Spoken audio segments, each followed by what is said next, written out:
did we get it right? So we're gonna go to on-field player, Okay. coaching personnel. Okay. So I just want to say, you say yes, we think we got it right, and you can make a Okay. comment, or you can say no, we did not get this right. Okay. Gotcha. All right. All Cool. right. Cool. Cool. So the first thing, letting Mike Vrabel go. Did we get it right? Absolutely. Got it right. Okay. You look at it like this: is that sometimes you overstay your welcome, and it was clear that Mike, was needed when he first got here, but over a period of time, it's just like he got stuck in his ways, and we really weren't progressing. We kind of made it over that hump, and then we let John Robinson go because of the moves we made, but it just didn't look like we were propelling far enough or where we needed to be competitive in this league. And then the day, when you got the Kansas City Chiefs, and look, the Texans came, they came, met us, and surpassed us. And we, I think that was the right decision to be made. I know he's a fan favorite. I like Mike, but you could kind of tell that the writing was on the wall. So yeah, I think absolutely we made the right decision. Okay. Trading for L'Jarius Sneed. Once again, a great decision. I believe it. And I'm not, I don't have the rose-colored glasses on, but think about it. Like, we had Christian Fulton, and then Caleb Farley, who never saw the field, and we were just trying out. No one was afraid of our defense. So Big Jeff, and Danico for a large part of last year, they were getting sacks, but they would get a 3rd and 3 or a 3rd and short, and then the cornerbacks are playing because that's what Shane Bowen wanted us to play.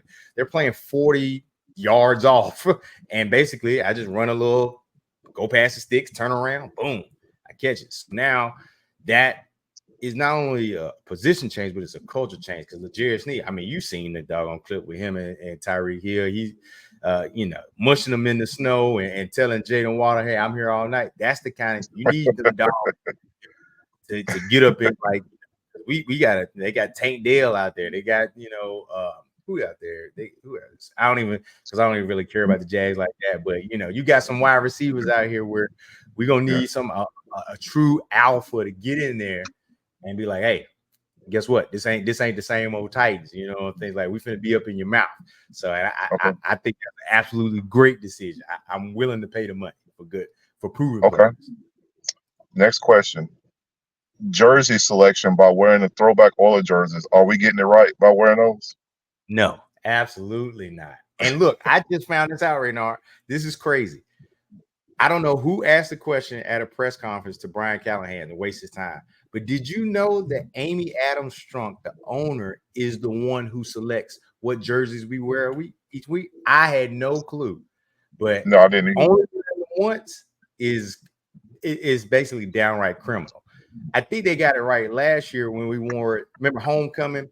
We wore it at homecoming. That's when we played the Falcons. That's when everybody comes back to the team. So yeah, I think that was the perfect day to wear that. And then another game against the Texans, I think that's the one.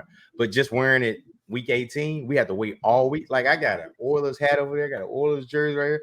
I was like, I want to wear it, So I think Yeah. she made a flub that. Hopefully she changes her mind. And we can get another, or maybe, I don't know, Renard. Let's put our tinfoil hats on right here.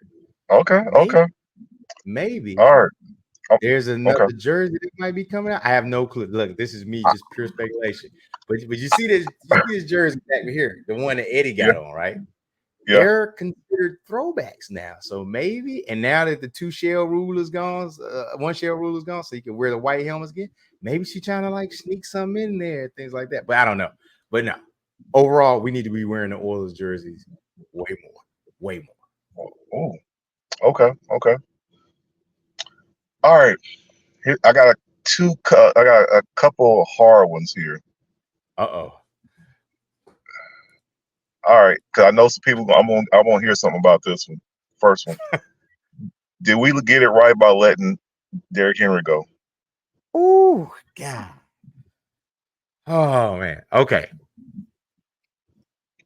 I'm going to say yes. But I want you to hear me out. I want you to hear me out right now. Look, if you're listening and you're watching, do not beat me and Reynard up when we say this. All right. But yes, it was time for Derrick Henry to go. And the reason why is that, and I said it in my last video when I was talking about the offense that I just posted. What I said is that it became predictable. When Derrick was on the field, you knew one or two things were about to happen. We were either going to run the ball or we were going to do play action. That was it. And 99.9% of the time, we were running the ball. So when he came off the field, it was like a telltale sign. Like I would put, like if we were playing poker, I was going to put all my money in because I knew what was happening. We were going to try to get a throw in, things like that. And that's just how it would. So we were so locked into that style of football that had we not let him go, it just wouldn't have worked. Now, am I saying that it probably couldn't have worked if Brian was here and changed it? But also remember, Derrick wasn't the best pass catcher out of the backfield. And I think that he lost a step. And it's a difference. You know, Derrick Henry losing a step versus everybody else losing a step is like Derrick Henry losing a step is dropping him back to human, while everybody else is like, I'm out the league. So I think he's still going to be productive in there. But I think for us to grow as a football team and then to make that, we had to let him go, because Brian Callahan said in one of his early pressures is that the teams that win the most are the best at passing the ball.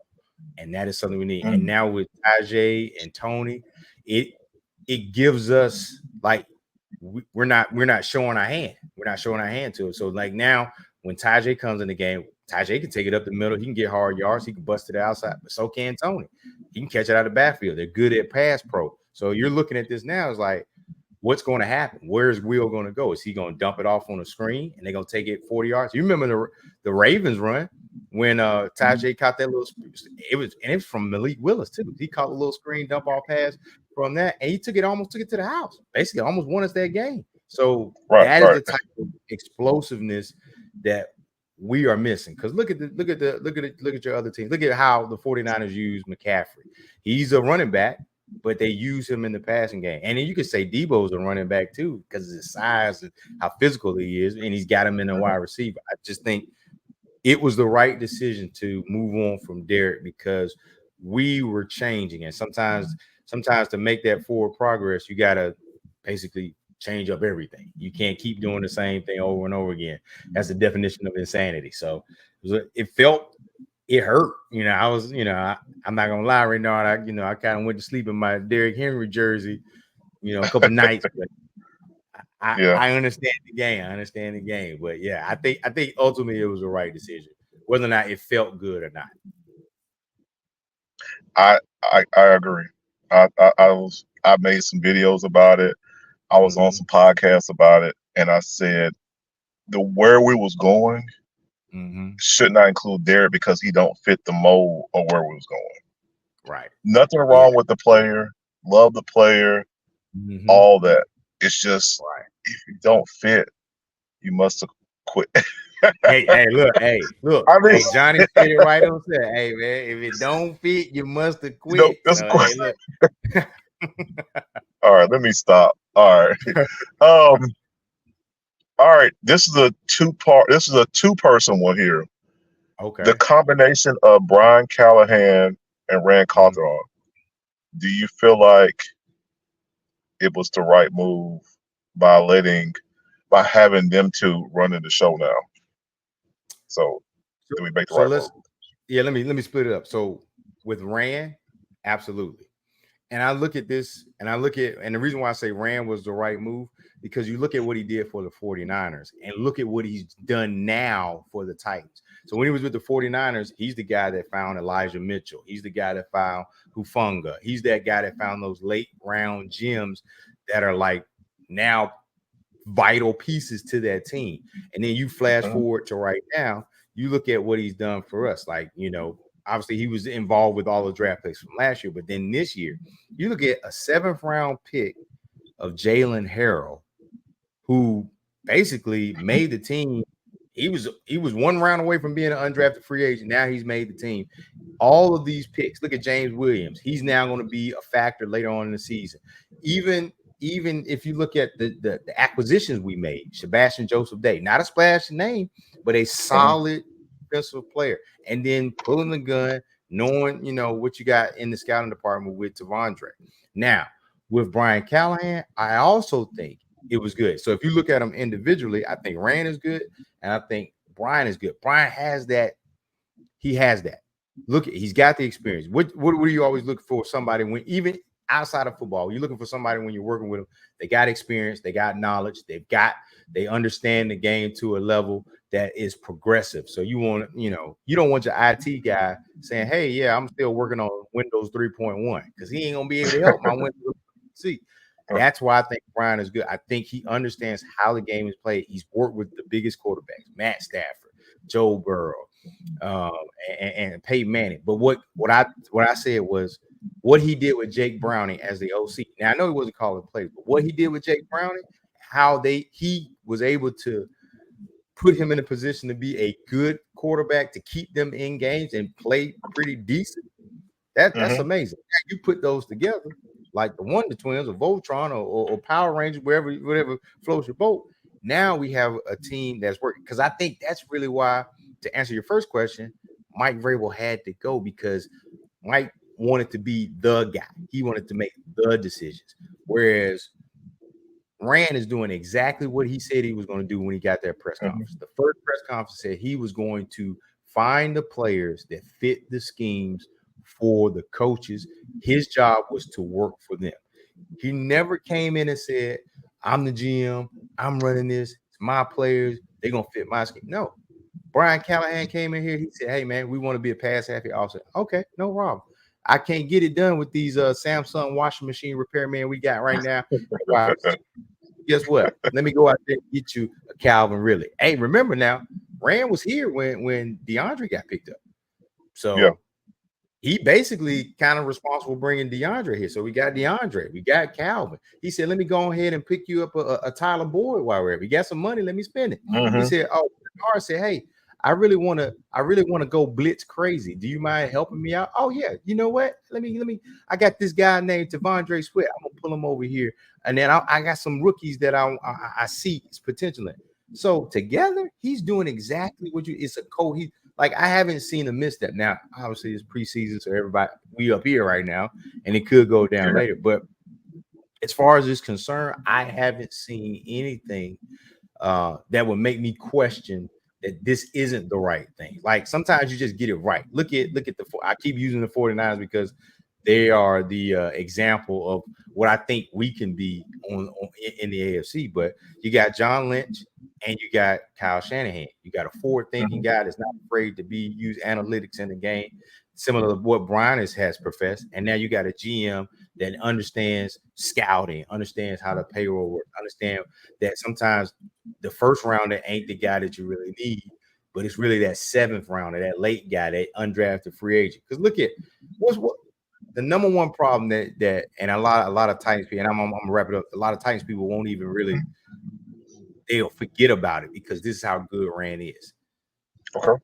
We used to have a real bad problem with punt returners. The best punt returner that we had in Tennessee in recent years, before recently, was doggone Mark Mariani. Mark Mariani, and before him, it was Pac-Man. When Pac-Man wasn't in jail, wasn't at the strip club, he was a good doggone cornerback and returner. But now, that's not even a question anymore. We got Jaquan Jackson, and even before then, we had Kearis Jackson. We got players now that are filling gaps. So, like, the gaps that we used to complain about on Sunday, like, "Oh man, we got a fair catch. Oh man, Darius Renard, stepped in the end zone. Now we got a safety. We started the game off 2-0. Those aren't questions that we have anymore. Now the questions we have are what the rest of the league is at. How is our offensive line going to do? How's the quarterback? What schemes are real? We ain't got to worry about that trivial stuff. And that, to me, is a testament of Brian Callahan knowing what he wants for the team, and Rand being able to effectively and wisely spend the money on what we need. Those things, that's why I think they're a great combination. Long answer, but yes. Oh, great. Hey, you gave a lot of stuff. You dropped on that punt return thing. I said that a while back, and I'm glad you kind of backed me up on that, because we needed that. Look, I'm I know y'all can do what is it in Tennessee? Is it FanDuel? FanDuel or DraftKings? I will put some money on Yeah. Jaquan Jackson and getting at least one return touchdown. One, I Okay. know he gonna break one. He gonna break one for sure. For sure. Okay. All right. So here's the segment here I want to give you. It's the last segment. It's the rapid fire segment, but it's going to be a little different this time. So I'm going to name 2 players. You tell me who's the better. And we're going to start with Titans, okay? Okay.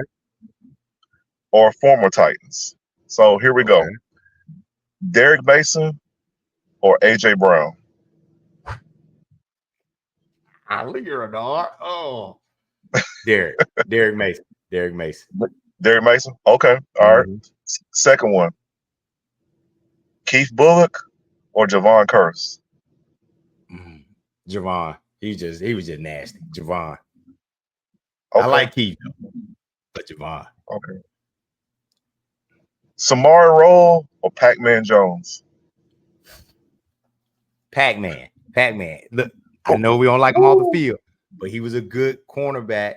And a return man. He was a dual threat. I mean, when Pac-Man caught the ball on returns, he could take it to the house, and he did it multiple times. And he had a dope celebration too. Bernard grabbing the and sliding down. Hey, that was super dope. So I'm gonna go with Pac-Man. Samari wasn't no slouch, but Pac-Man gave me a little bit more that dog in him. Okay. All right. CJ2K or Derrick Henry? Whoo. You not playing no games today, is you or not? You came right here. You know what?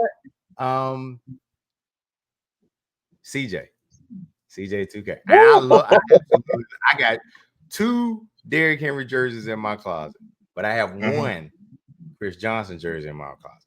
CJ, he ran for 2,000 yards, all-purpose yards leader, and the way he did it was CJ wasn't scared of nobody. I never forget that run. He ran up the middle and he just lowered the shoulder on Buddy from the Jacksonville Jaguars, and then just that burst of speed. He was electrifying. That man he wasn't just a part of the offense. He literally was the entire offense. Like, had Vince not thrown his doggone pads in the stands and had not the Ratbird hurt Chris Johnson in that game, I might have a picture of somebody up here with a Super Bowl trophy up in their hand. He was unstoppable. Yeah, so it's a slight advantage here thin, but I'm going CJ. I'm going CJ2K. Okay. All right. Blaine Bishop or Kevin Byard? Blaine. I mean, when you get a nickname, the mayor is a good nickname, but when you get a nickname called the Hitman, it means hey, look, look, Blaine he was lighting them up. He was not afraid. So, and look, he's the co-host of one of my favorite shows I listen to. So yeah, I'm definitely giving the nod to Blaine. Good, hard-nosed safety. He was like our AFC little version of Ronnie Lott. All right, last one for the Titans / Oilers. Warren Moon or Steve McNair? I know, man. I was just muted, but I love this guy. I love it, but I gotta go with Steve. Steve McNair was the first jersey I ever bought. Steve McNair made me believe that the man was just tough, man. He was just tough. That's why we made a shirt. It's a perfect segue. Made a shirt called Toughest McNair because that man, he just fought through everything. Probably wasn't the best passer, definitely Warren, but it was just, man, that grit and determination. I gotta go with Steve. Okay. All right. So